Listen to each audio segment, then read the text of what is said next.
Rental Family, which is a new film from Hikari, aka Mitsuo Miyazaki, who is not related to Hayao Miyazaki, although she has joked that he is her father because she grew up watching his films. So her previous work includes, there's a feature film that she made called 37 Seconds, which I like very much, which we reviewed here, had a great score by Asuka Matsumiya, who's one of my favorite composers.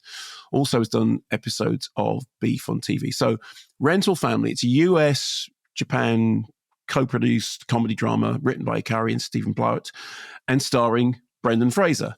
Once George of the Jungle, watch out for that tree. And then, of course, then became the first Canadian to win the Best Actor Oscar for The Whale. Wow. Okay. Yeah, I didn't know that, at the 95th Academy Awards. So here, he is Philip. He's an American actor living in Japan whose biggest hit so far has been a toothpaste commercial, a very popular toothpaste commercial. And then he gets an offer of work from a rental family company, a company that provides actors to play stand-in family members and friends for strangers at functions such as weddings and funerals. But why? Here's a clip. We play roles in the clients' lives. Oh, thanks. But you can't just replace someone in your life. Yes and no. But people are willing to take a leap. The actor, the surrogate. You don't have to be that person. You just have to help clients connect to what's missing. Like what? Well, could be anybody from their life or feeling they once had. Parents, siblings, boyfriends, girlfriends, best friends. We played it all. Well, they could just get a therapist. It's not that easy here. Mental health issues are stigmatized in this country. So people have to turn to other things, like us.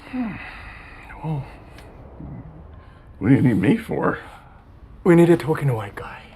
Which sounds like a perfectly decent prospect. So his first gig is as a stand-in fiancé for a woman whose parents wanted her to have a traditional wedding, and they don't know that actually she's already married to a woman. So there's a kind of performance of this traditional wedding.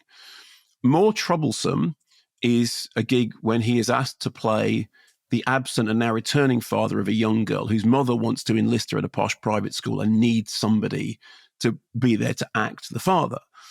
And then he has another assignment when the family of an old and largely forgotten filmmaker want him to play a magazine interviewer, interviewing the filmmaker about his career in order to make him feel relevant again. And the intentions are good, but the roles are kind of complex. And the problems arise because he starts to get involved. He starts to really care about the director and his work and what the director wants to do. And he starts to feel genuine paternal affection to this girl who he is not her father, but he's been brought in to pretend to be. Now, I don't know whether you remember, I think we interviewed Werner Herzog about that film that he made about rental families. Do you remember this? It was 2019, and it was called Family Romance LLC. I think it had a couple of different titles, but that was what it was. And that was the first time I'd heard about any of this at all. And before that, I mean, there's a sort of history of films from around the world in which people have been brought in to play other roles. So there's a Yorgos Lanthimos film called Alps, in which an agency provides performers to stand in for people who are recently deceased in order to help the family through a grieving process. And it's kind of absurdist black comedy. And then there's a film by Laura Malloy called Helen, in which there's a young girl who plays someone in a police reconstruction, and then they start to take on the role of that. And in both of those cases, there's a darkness about it. In this case, it's much lighter. It's much fluffier. Indeed, I would go so far as to say it is positively whimsical. And that appears to be the heart of its charm, because obviously when it premiered in Toronto in September, there was quite a lot of buzz about it. And there was quite a lot of buzz about Brendan Fraser being an Oscar contender, because people love Brendan Fraser. And he's got that kind of sweet-natured, good-hearted, big-hearted thing that, you just see him. It's like what people, I suppose, would feel about Jimmy Stewart. You see him and you buy into it.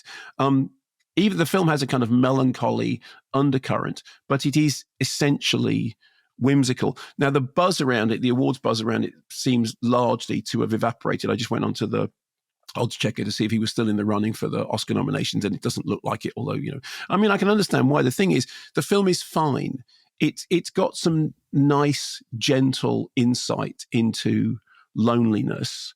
At time, there was a Hong Kong film a while ago called The Last Dance, which was set in a funeral parlor and had a sort of a sort of similar feeling, but that had a much heavier air to it. It was about the ritual of loss and the way in which we deal with things through rituals and through artifice and through performance. I think the thing with this is it is fluff. It's perfectly nice fluff, and its heart is in the right place, and its heart pretty much is that Brendan Fraser performance. But I think after the sort of the love that it received when it first premiered at festivals, I was kind of surprised that it was just that. It didn't feel to me like it had much more depth than that.